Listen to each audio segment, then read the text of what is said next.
Hello everybody, welcome back to Doing Bart Things, and in this decidedly lower end production today, we're going to take a look at Intel's Core Ultra 9, 285K, 265K, 245K, whatever. I'm going to try to give you kind of a summary of what I've been seeing now that it's been out for a few days. Various reviews have gone through, and I'm going to talk about the AMD side of things as well here in just a second. What I was hoping for, and I was actually rooting for Intel here, is that Intel Core Ultra 9, 7, 5, whatever. These naming monikers are pretty much going to be the end of me in all existence. That they would give a bump in performance at a lower power consumption. I was hoping that. I didn't really care if the power consumption was, still a little higher than AMD, for example. I think we all kind of figured that because these things clock, 5.7 gigahertz. Although AMD CPUs, the 9000 series, they clock right up there too. But we figured, the power thing was going to be a little.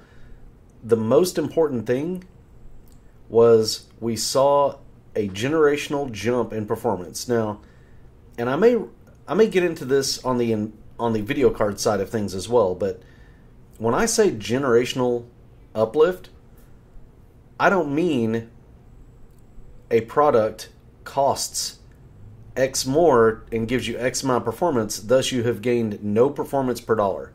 Generational improvement means performance per dollar. That's it. Like it might as well be, for example, if the 285K performed 20% better than a 14900K, but then costed 20% more. I say cost. We're in full form today, guys. But if it was priced 20% higher and performed 20% better, that's 1-to-1. That's not really a generational improvement. You're giving me a higher model. You are not giving me performance improvement, if that makes sense. That's how I see it. Like, if you priced it 20% less and then gave me 20% less, that's not, you didn't get cheaper, you just have the same level of performance, but you backtracked it to match the price. It might as well be a part of the same generation, essentially. So that's what it means to me, is that all the parts across the line for the same market sector, is that the right, whatever, the same price point, there we go. For the same price point, it delivers some sort of uplift in performance. Maybe uplift in power consumption, whatever that is. But the price point still remains relatively the same. Otherwise, it's just a higher end or a lower end model. It's not really, you didn't gain anything. We didn't get some sort of improvement. That's kind of what it means to me. So, the Ultra 9 285K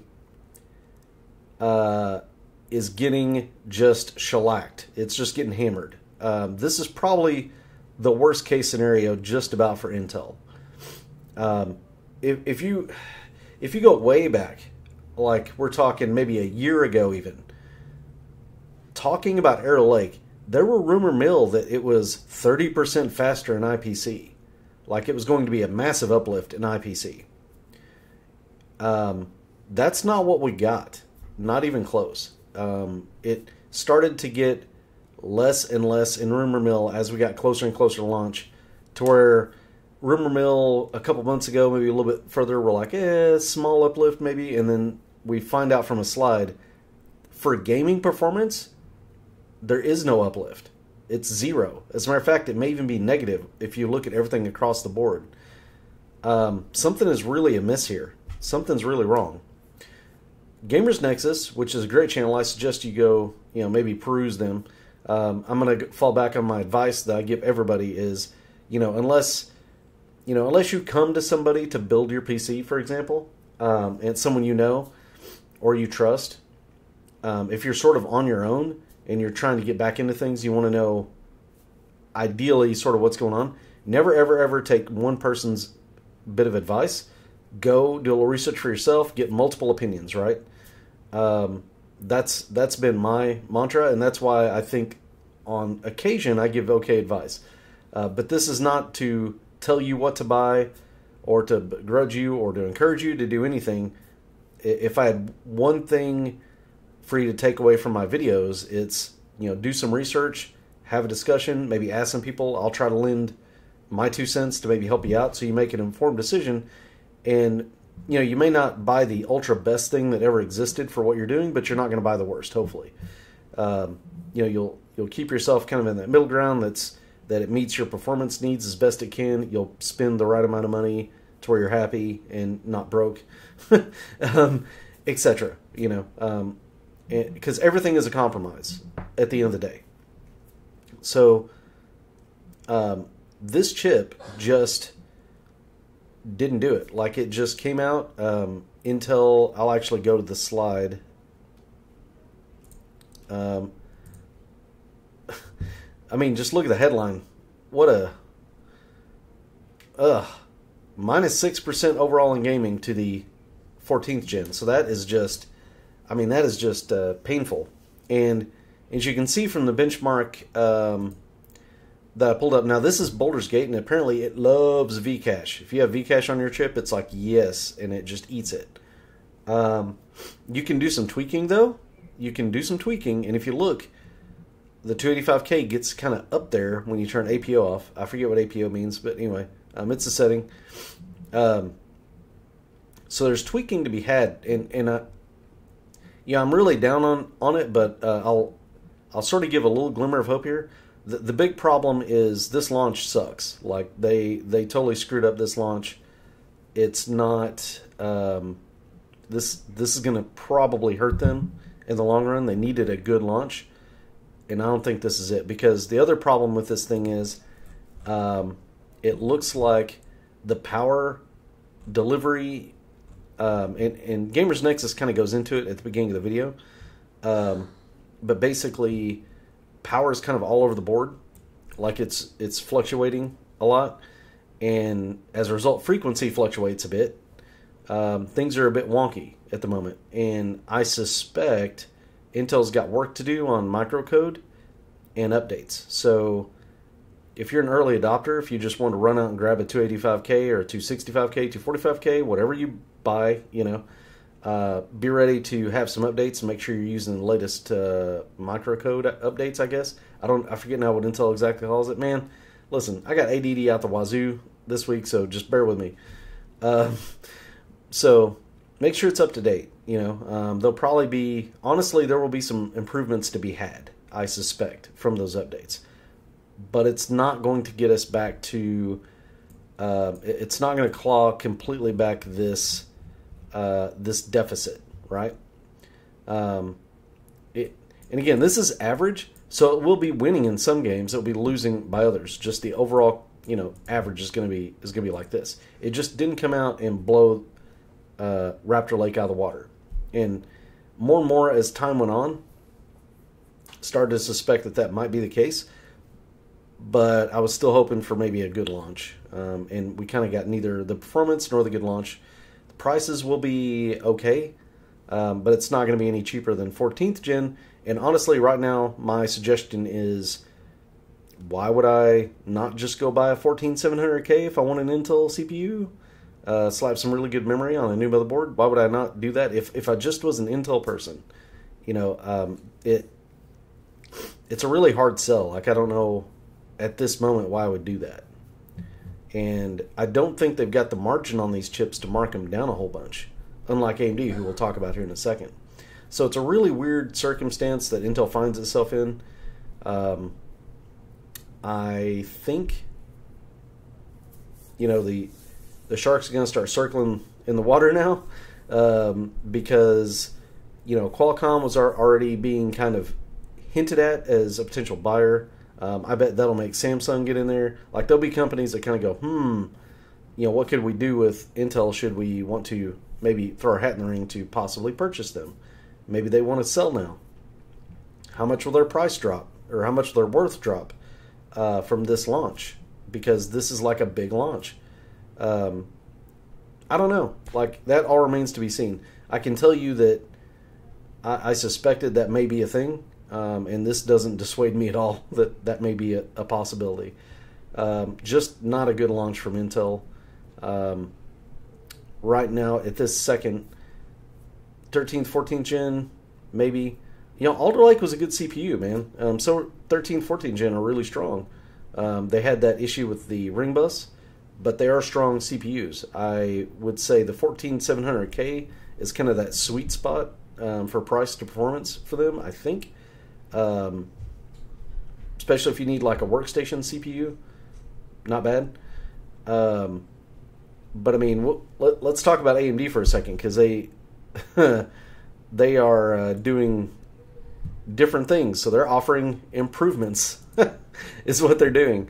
Now, so some other things that have been leaked are their configuration has changed a little bit. With the Vcache chips, they apparently are putting, and this is going to sound a little weird, I'm not sure exactly how they get benefit out of this yet. Obviously, more information will be available soon. Because these chips supposedly will be launched on November 7th. So that is like 8 days from now or so.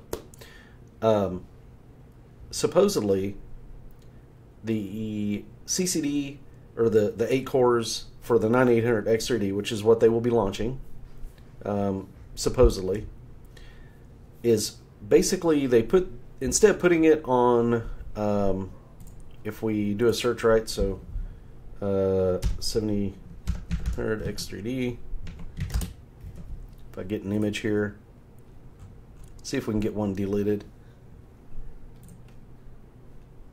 Well, that's not what I wanted. It's covered up. Come on, man. Is this it?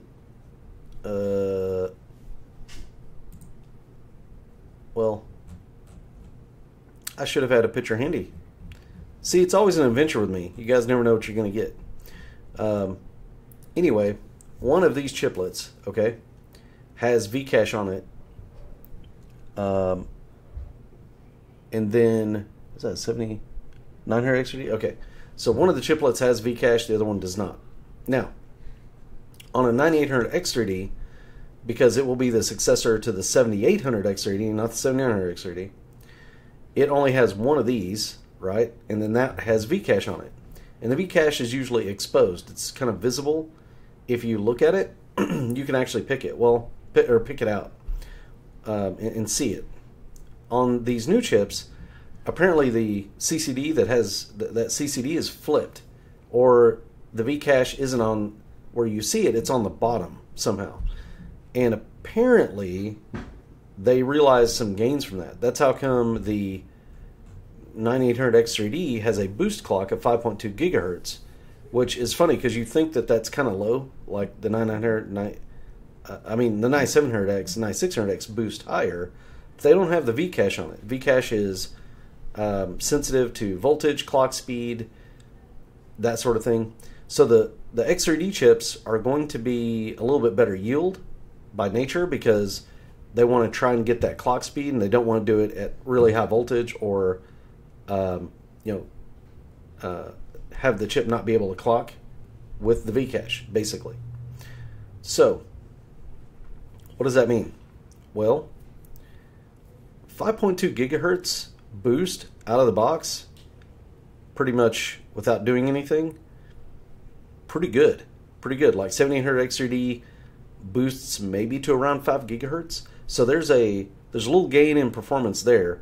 And you realize a little bit more gain because the Vcache is attached to it, right? And it brings it closer to apps that are not Vcache sensitive, because it can clock up higher. So it's closer in performance to the 9950X, 9900X, 9700X, and things that don't care at all about Vcache. This is why the rumor mill on the 9900 and 9950X3D will have two chiplets that both have Vcache instead of the one has V-cache and one doesn't design of the 7900X 3D and the 7950X 3D. Whew, that's a lot of model names to get out there. Anyway, so 8% higher gaming performance. I mean, that's pretty good. That's something. And it all boils down to what price. You know, what price do they release this at? If they release it at $449 or less, then they are basically releasing it at the same release price as 7800X3D. It is a direct replacement, and thus you're getting a generational improvement. It's not a huge improvement.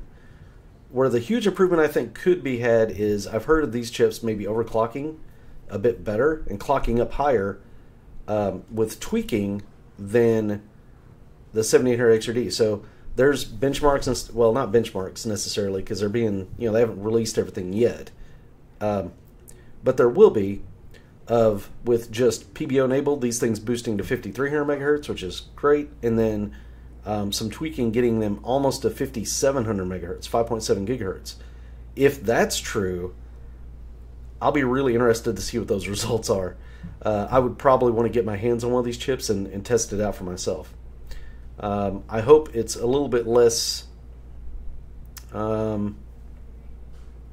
What's a word? A little bit less.